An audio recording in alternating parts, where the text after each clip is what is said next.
Hey guys, welcome back with me again in this channel.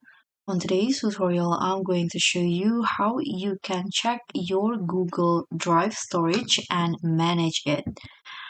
So if you want to see how much storage you have left or how many space you use on Google Drive, you can easily check it on the left side panel in here on your drive.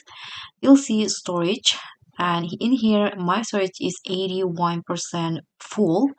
And if you want to manage it, you can just click on this storage option to see the details. You can see files using drive storage and which files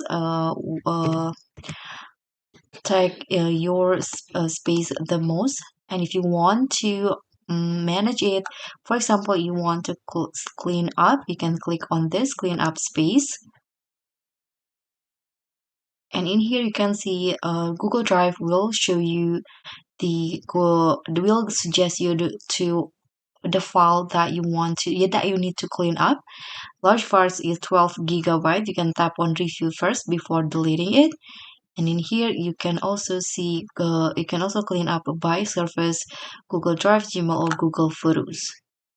Let's go back to the storage in here. You can also here sort it by the smallest or the largest file. If you want to get more storage, you can tap on this to get more storage and you'll be directed to Google One, and you can just choose the plan that you want. So that's how you can check your storage on Google Drive and manage it. Thank you so much for watching. Don't forget to like, comment, and subscribe. Also click on the thanks. Bye.